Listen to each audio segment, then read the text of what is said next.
হরে Krishna everyone, আশা করি তোমরা সবাই খুব ভালো আছো, সুস্থ আছো। আমরাও বেশ ভালো আছি। তা আজকে হলো মঙ্গলবার আর এখন বাজে সকাল 7টার মতন। তো একটু আগে ঘুম থেকে উঠলাম। ঘুম থেকে উঠে দেখো উঠান ঝাড় দিচ্ছি এখন। আর এখন থেকে ব্লগ আবার শুরু করেছি। জানি না কতদিন কন্টিনিউ করতে পারবো, কারণ আমার যেহেতু অন্য কাজ থাকে সেলাইয়ের কাজের জন্য আমার ইচ্ছেই করে না করতে। তা ভাবলাম কদিন ধরে যেহেতু ব্লগগুলো দিচ্ছি সেই জন্য আবার কন্টিনিউ করি। একটু নতুন স্ট্যান্ডও কিনে নিয়ে এসেছি, স্ট্যান্ডের জন্য ভিডিও করা হচ্ছিল না। এখন প্রতিদিনই ব্লগ দেওয়ার চেষ্টা করব, জানি না কতদিন কন্টিনিউ দিতে পারবো। তা যাই হোক, চ্যানেলটা এখনও 860 জন সাবস্ক্রাইবার আছে। আশা করি তোমরা যদি সবাই সাপোর্ট করো তাহলে আরও বেশি বাড়বে। তা যেহেতু দেখছি সবাই এখন ইউটিউব ফেসবুক করে এত কিছু করছে, তা আমি কেন করতে পারবো না? এই জন্য এবার কন্টিনিউ করব। আজকাল বাড়িতে বসে যদি বউরা এত কিছু করতে পারে তাহলে নিজেকেও কিছু একটা করা দরকার। তো যাই হোক, আমিও তার জন্য লেগে পড়লাম আরও ভিডিও করতে।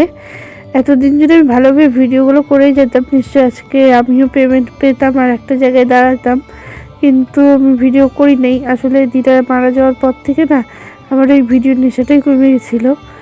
জানি না কেন, মানে দিদা যাওয়াটা একটা আমার কাছে অনেকটা কষ্টের জন্য ছিল।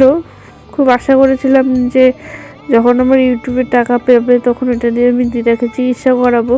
কিন্তু যখন দিদা চলে গেল তখন থেকে ভেবেছি যে আর করবোই না কোনো ভিডিও। কিন্তু এখন ভাবলাম যেহেতু সবাই করছে, ভবিষ্যতে চিন্তা করে করাই দরকার যদি কোনো দিনও কিছু করতে পারি। তো যাই হোক, দেখো এখন আমি সকালবেলা উঠান ঝাড়টা দিয়ে বাসি বাসন মাজছি। এখন খাওয়ার বাসনগুলো জানোই, খাওয়ার বাসনগুলো মাজলাম। আর তারপরে হলো ভগবানের বাসন। আমাদের বাড়িতে 2 রকমের বাসন মাজা হয়, মানে আমরা যেটা খাওয়া দাওয়া করি সেই বাসনগুলো আলাদাই মাজি, আর যেগুলো রান্না করি সেই বাসনগুলো আলাদা মাজি। আমার শাশুড়ি মা আমাকে হেল্প করে দিচ্ছে, বাসনগুলো নিয়ে গেল। তা আর ও হলো চলে গেল দোকানে।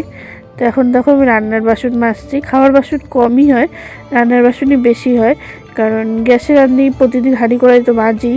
আর গ্যাসের প্লেট টেলেট সবই মনে করো মাজতে লাগে, নাহলে কেমন লাগে। আর উনানে রান্না পরে মনে তো প্রতিদিন হাঁড়ি কড়া মাজাটা সম্ভব হয় না। আর প্রায় অনেক দিন, মানে অনেক কয়েক বছর ধরে উনানে রান্ধি না, 2 বছরের মতন হয়েই গেল। যখন ঝড় হয়েছিল, মানে একবার বিশাল বড় ঝড় হয়েছিল আমাদের এখানে, তখন আমাদের রান্নাঘরটা ভেঙে গেছিলো, উনান টুনান সব ভেঙে গেছিলো গাছ পড়ে। তারপর থেকে যে ওই বারান্দার মধ্যে রান্না করা শুরু করেছি গ্যাস দিয়ে, তারপর আজ পর্যন্ত উনানে রান্ধেই নেই। আর উনানে রান্নার অভ্যাসটাও নাই হয়ে গেছে। তা যাই হোক, গ্যাস যেহেতু আছে ওই জন্য গ্যাসেই রান্ধি। আর এদিকে দেখো দিদা জল নিতে এসেছে। আসলে আমাদের বাড়ির কলটা হলো মানে খুব ডিপ, কত 100 ফুট নাকি 100 কয় ফুট আছে। এখানে আশেপাশের মানুষের জলের কল অতটা ভালো নয়। সচরাচর সবাই আমাদের বাড়িতেই মানে খাওয়ার জলটা আমাদের এখান থেকেই নিয়ে যায়। ট্যাপ হয়ে গেছে কিন্তু ট্যাপে এখনও পর্যন্ত জল আসে না। এখন তো জানোই সরকার থেকে ট্যাপে জল দিয়েছে, মানে প্রত্যেকটা বাড়িতে ট্যাপ কল দিয়েছে, কিন্তু এখনও পর্যন্ত আমাদের দিকে জল আসা শুরু হয়নি। তা সকালবেলা সবারই কলপারে বেশি তাল থাকে, কিন্তু সবথেকে বেশি থাকে আমার। এই যে বাসন মাজা, বাসন ধোয়া, স্নান করা, কাপড় ধোয়া, অনেক কিছু। তো যাই হোক, এখন আমি বাসনগুলো মাজা হয়ে গেছে, বাসনগুলো ধুয়ে নিচ্ছি। আর প্রচুর বাসন হয় আমার, রান্নার ওখানে প্রচুর বাসন হয়। আর কড়াইটা মাজলাম ভালো করে। এদিকে মনে করো ভাতের ন্যাকড়া ট্যাকড়া এগুলো সব থাকে, এগুলো সব কিছু ভালো করে ধুয়ে এখন বাসনটা মেজে কলপাটে যে আঠাগুলো আছে ওগুলো ভালো করে ছেড়ে দিয়ে, কলপাটে পাতা টাতা পড়ে থাকে, যেহেতু বড়াই গাছ আছে সামনে, তারপরে কামরাঙ্গা গাছ আছে, ছোট ছোট পাতা খুব পড়ে। ব্রাশ করে নিলাম। এখন প্রায় মানে 8টা পার হয়ে গেছে। তো ছান টান করে চলে আসলাম রান্না করতে। তো এদিকে মা হলো পিঠা ভাজছিল, তা এদিকে আমি ভাত বসিয়ে দিলাম। ভাত বসিয়ে একটু করে সাদা পিঠা খেয়ে দেবো, যেহেতু এখন শীতের দিন প্রায়, আর প্রায় 2 দিন 1 দিন পর পরে এই পিঠাটা খাওয়া হয়। আর আমাদের বাড়িতে সবাই খুব ভালোবাসে, আমার শ্বশুরমশাই তো খুব ভালোবাসে। তা মা তখন ধরে ভাজতেছিল, তা আমি একটা ভাজলাম। ভালোই লাগে এই পিঠাটা। আর আজকে কী রান্না করব চলো তোমাদের সাথে শেয়ার করব।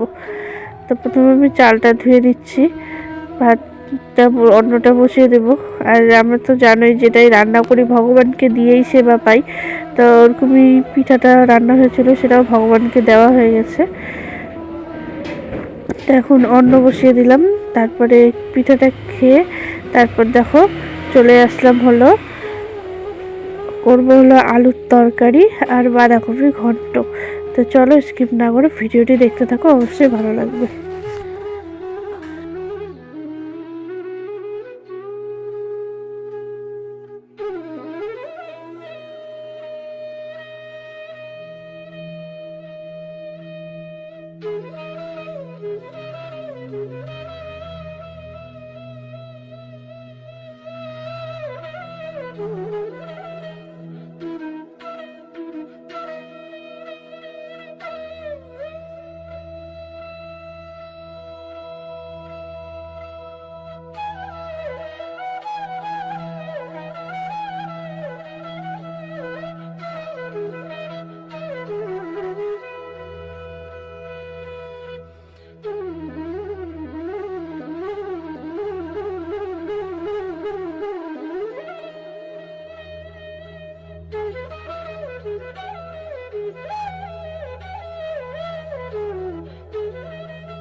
আমার রান্নাবান্না কমপ্লিট আর ভগবানের থাল সাজিয়ে নিয়েছি। দেখো এখানে আছে অন্ন, বাঁধাকপি ঘন্ট, এটা হলো দেশি আলু ভাজা আর আলুর তরকারি।